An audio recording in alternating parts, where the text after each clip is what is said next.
Divoxradio.com. Conversaciones sobre innovación, ciencia y tecnología. ¿Cómo están? Les adelantaba, esta edición va a estar de lleno centrada en el mundo del Venture Capital en Chile, en Latinoamérica. Para eso, qué mejor invitada que Magdalena Guzmán. Bienvenida Magdalena, ¿cómo estás? Muy bien, gracias. Aquí estamos ansiosas por conversar. Muchas gracias, Ángel, por la invitación. Magdalena Guzmán, directora ejecutiva de la Asociación de Venture Capital de Chile. Vamos a conversar sobre el estado del arte en Venture Capital de Chile, una actividad, un evento tremendamente potente que ocurrió hace poco también, la cumbre ACDC. De ello también vamos a estar hablando, pero siempre, Magdalena, partimos comentando un poquito de la vida del invitado, en este caso, para quienes no te conocen. Cuéntanos un poquito quién es Magdalena Guzmán y cómo llega a la ACDC. Estupendo, feliz. Bueno, curiosamente, yo no tengo un background financiero para nada. Yo soy diseñadora de la Universidad Católica, soy diseñadora integral, y durante muchos años con dos socias más tuvimos una agencia boutique de diseño que está enfocada en el branding. Y aproximadamente en el 2014 me puse a hacer clases en la Universidad del Desarrollo, de donde viene UD Ventures, que es una universidad que tiene el foco de la innovación muy puesto en todo el pregrado, tanto así que todas las carreras tienen que cursar ramos de innovación. Y ahí participé de unas capacitaciones, lo encontré muy interesante el tema y buscando más encontré que en la Universidad Católica, en la Facultad de Ingeniería y Comercial, tenían un diploma conducente a magíster. Entonces dije, bueno, ¿por qué no? Y me metí a estudiar esto. Efectivamente, de diploma lo convertí en magíster, lo encontré muy entretenido, que por supuesto me servía para las clases que estaba haciendo, porque después empecé a hacer clases en los tracks de innovación.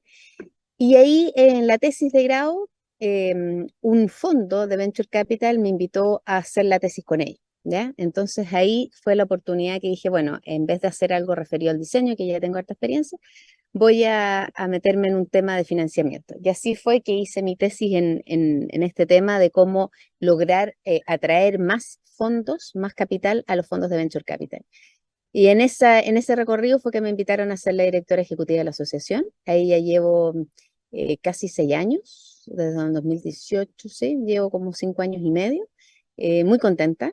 Sigo haciendo clases, por supuesto, estuve haciendo harto tiempo, más de 8 años de pregrado en la Universidad del Desarrollo, en la Facultad de Diseño y en la Facultad de Ingeniería Comercial. Y ya ahora estoy haciendo clases de posgrado en el Magíster de Innovación en la Universidad de Los Andes. Ese es un poco el camino. Entonces ahí como directora ejecutiva llegué el 2018 y bueno, ahí no sé si te cuento ahora un poco en qué es lo que estamos, qué es lo que es o después nos metemos en ese tema, pero es Sí, bien interesante ver cómo ha ido creciendo esta industria.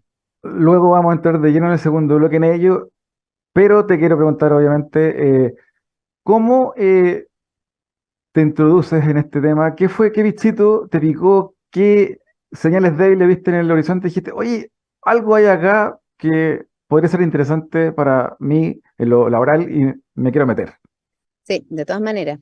Mira, yo te diría que claramente tuvo relación de partida con el magíster que estuve haciendo y con los ramos que cursábamos en el magíster, mucho que tenía que ver con modelo de negocios, mucho con el cómo evaluar una startup, en cómo elegir en qué startup invertir. O sea, era un magíster que está enfocado tanto en emprendedores como en inversionistas y personas que eran intraemprendedores dentro de grandes empresas. Entonces ahí empiezas a ver la relación que tiene la innovación, y en mi caso el diseño específicamente con la innovación, y te empiezas a dar cuenta que esto es fascinante, que todo lo que está haciendo disrupción en distintas industrias es lo que va a ser de aquí a los próximos años, y te empiezas a dar cuenta que es un tema que te envuelve absolutamente porque todo lo que tiene que ver con tecnología y con estos grandes cambios son súper llamativos. Entonces me fui de alguna manera como encauzando en ese tema, tanto en la tesis como en los trabajos, como en los ramos que iba tomando, y finalmente al financiamiento llegué directamente por la tesis, pero claro, si tienes muy buenas startups y no tienes financiamiento para ellas, bueno, hasta ahí llegan todas las ideas. Y creo que fue un buen momento, porque claro, Chile es un país que en cuanto a políticas públicas lo está haciendo muy bien. Entonces, me llamó la atención el hecho que efectivamente con un apoyo público-privado se podían lograr grandes cosas. De ahí viene un poco este sentimiento de que creo que por aquí viene algo interesante, algo novedoso, y era todavía bastante joven la industria, entonces era darse cuenta que uno realmente podía influir. Desde ahí vienen un poco las ganas. Magdalena, en esa línea, preguntarte también en torno a cómo has visto que colegas tuyos, compañeros tuyos de generación de tu carrera, pero también paralelas a ella que te pudiste haber encontrado, también les pasó lo mismo o vieron un atractivo en esta industria como para de distintas áreas entrar al mundo del emprendimiento, al mundo startup dado este crecimiento ecosistémico, ¿cómo has visto también en tus pares este interés? Sí. Mira, la verdad es que efectivamente yo creo que fue un momento muy clave en el que, como dices tú con mis compañeros que cursamos este magíster, porque era algo que llevaba un par de años. Tú mismo estuviste ahí en el Centro de Innovación de la Universidad Católica. Llevaba poco esto y era yo diría que la primera o a lo más la segunda universidad que estaba haciendo algo con innovación. Entonces, al tiro a ver lo que estaba pasando en tremendos mercados como Estados Unidos, como Europa, incluso como Asia, uno decía, esto no va a parar, esto viene por acá. Y efectivamente muchos de los compañeros con los que estudiamos este magíster tomaron después cargos de liderazgo en innovación en distintas empresas que estaban haciendo innovación abierta, incluso en fondos de venture capital, y varios de ellos formaron sus propias startups, incluso algunas que nacieron desde la misma tesis. Entonces, la verdad es que en mi experiencia, el haberse capacitado en el tema fue muy asertivo, ¿ya? Tal vez hay gente que llega a la innovación por distintos medios, porque efectivamente tenía un dolor muy grande y creó una startup para esa solución, o por distintas razones. Yo llegué simplemente porque lo encontré atractivo y me metí a capacitarme, digamos. Pero hoy en día es más fácil acceder a eso porque es un tema que se habla, todo el mundo sabe lo que es una startup, pero efectivamente en el 2015, que fue cuando yo entré hace 8 años, no era tan común. La innovación es una palabra, como todos saben, súper manoseada, se podría decir, es como los 90 el tema de liderazgo, digamos. Entonces, hoy en día cualquier cosa le llaman innovación. Pero en esos, hace 8 años, era más novedoso y había poco. Entonces creo que fue muy asertivo desde mi punto de vista haberme capacitado en el tema. Hoy día creo que tienes más fuentes.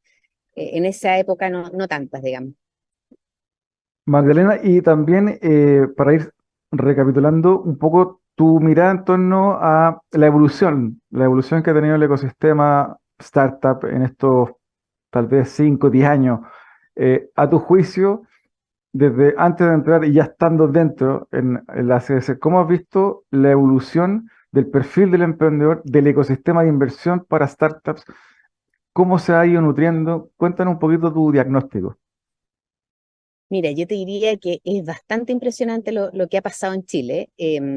Como les comenté recientemente, nosotros teníamos efectivamente muy buenas políticas públicas que apoyaban todo el sistema de financiamiento de startup. Y cuando tú tienes financiamiento disponible, empiezan a surgir, por supuesto, empresas y llegan empresas desde otras partes del mundo a buscar ese financiamiento. Bueno, caso de eso es todo el programa de Startup Chile que se hizo con ese objetivo, digamos, en el 2010 para atraer inversionistas de otras partes del mundo.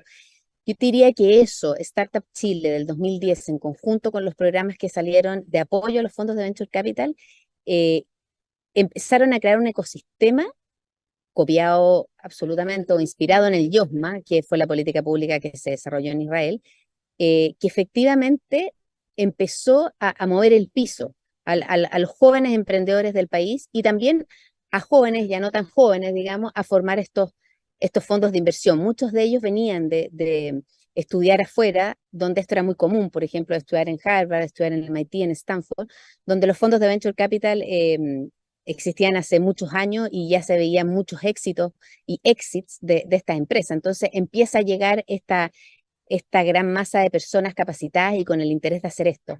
Yo te diría que en estos 6, 7 o 8 años, digamos, de esta creación más o menos desde del apoyo a los fondos, porque claro, Startup Chile está hace más tiempo, se ha visto cambios importantes, por ejemplo, en todo lo que es el capital privado. En family offices, que si tú hace 8 años les ibas a hablar de que fueran aportantes de un fondo venture capital, de hecho tengo la experiencia de haberlo hecho, te decían, ¿por qué yo apostaría a un emprendedor chileno si puedo apostarle a un emprendedor de Silicon Valley? ¿Y por qué armaría un fondo en Chile si lo puedo hacer en Silicon Valley? Obviamente que esto lo hacían desde una perspectiva de no entender mucho la industria, porque las oportunidades, digamos, están repartidas en todas partes del mundo y no están todos en Silicon Valley, ya que hay emprendedores igual de talentosos que lo que hay en todas partes del mundo. Y por supuesto que comprar equity de una startup de Silicon Valley es harto más caro que comprar equity de una startup de la región de Latinoamérica. Entonces yo te diría que esas opiniones iban desde el desconocimiento. Y en la medida que han ido habiendo mayor visualización y mayores éxitos de nuestros emprendedores, se ha empezado a ver que los family office están entusiasmados y ya no quieren que se les pase otra oportunidad. O sea, por ejemplo, cuando digamos, fue el éxito de Corner Shop, cuando Notco ya se convirtió en unicornio y fue tremendamente anunciado, etcétera, todas esas buenas noticias, eh, a ellos los puso en una posición de, ¿sabes qué? Conversemos. Antes era muy difícil y prácticamente deben haber sido unos 3 o 4 family office los que invertían no sé, estoy hablando en el 2015, 2018 en Venture Capital, eran pocos, y en general esos family office estaban invertidos en fondos extranjeros, ¿ya? Hoy en día deben haber por lo menos en Chile unos 15 a 20 family office que tienen una alocación en Venture Capital, ya sea en un fondo con una cifra pequeña y otros que tienen incluso hasta un 10% de su alocación en Venture Capital. Entonces, el capital privado yo te diría que ha sido una gran transformación en estos años que yo he visto desde que entré a la asociación, que llevaba por lo demás menos de un año conformada, a lo que pasa hoy en día. Y no solo a través de los family office, sino que a través de las grandes compañías. Cuando se formó la CBC fueron 6 miembros, 3 de ellos eran corporativos, que era Macisa, Engie y Guaira. Hoy en día tenemos 13 corporativos en Chile. Entonces, en estos 6 años han pasado de 3 a 13, lo cual es bien importante porque cualquiera que entienda un poco más del tema sabe lo difícil que es que la cabeza de la empresa esté convencido de que hay que hacer innovación invirtiendo y que está bien partir por innovación abierta, que es un camino a recorrer, pero finalmente lo que te va a traer mejor estrategia es directamente invertir en esta startup. Entonces, creo que había un camino recorrido en tan solo 8 años bien importante y yo te diría que el principal cambio son los capitales privados. Y por supuesto que todo lo que tiene que ver con el sector público, con la implementación de distintos nuevos reglamentos a los instrumentos, ha sido súper bueno. Ahí la CBC tiene un rol bien importante, empujando estos cambios, apoyándolo, haciendo minutas de transformación para los instrumentos, para la reforma de pensiones, etcétera, todos los cambios que están sucediendo y que han ido sucediendo en los últimos años a nivel público. Al regreso de la pausa vamos a hablar en profundidad de la CDC, pero antes de eso te quería preguntar para cerrar ya esta primera parte, en torno al aporte también del mundo de la academia. ¿Cómo ves tú que aporta, qué falta también en cuanto al aporte que puede hacer la academia a el mundo del Venture Capital, al mundo del impulso de las startups, etcétera? ¿Cómo ves ese rol? Mira, súper interesante la pregunta y muy atingente. Como ustedes saben, en el segundo gobierno de Piñera se crearon unas instituciones que se le llaman hubs que congregan prácticamente el 99,9% de las universidades en Chile y son instituciones que ayudan en la transferencia tecnológica de las tecnologías que crean académicos en las universidades hacia el mercado o hacia la sociedad. ¿Ya? Yo creo que la creación de esta institución ha sido bien potente porque efectivamente las OTL de las universidades están un poco, yo diría, sobrepasadas con lograr que estos académicos o que estas tecnologías fueran licenciadas y traspasadas al mercado. Y en ese sentido, los hubs han jugado un rol importante y efectivamente están siendo ya de alguna manera traspasadas a la sociedad, e incluso algunos de ellos han logrado levantar capital privado. Tú bien sabes, Ángel, que esta relación privada, académica, en los Estados Unidos funciona, pero estupendamente bien. O sea, el trabajo, gobierno, universidad, empresa en Estados Unidos funciona, pero estupendamente bien, y muchas empresas mandan a hacer trabajos específicamente a las universidades para solucionar con tecnología distintos problemas, ¿ya? En Chile eso aún no pasa, esa es la verdad. Y sería súper bueno, yo me imagino que están las conversaciones de los hubs con la academia, en lograr generar una fluidez mayor en cuanto al traspaso de estas tecnologías, porque muchas veces estos académicos no tienen el espíritu y no tienen, digamos, la intención de convertirse en emprendedores. Muchas veces ellos lo que quieren es seguir en la academia y seguir aportando desde el desarrollo bien de ciencia básica o de ciencia que pueda traspasarse al mercado. Y hay que crear una buena forma de poder entonces lograr que esas tecnologías se puedan traspasar y licenciar.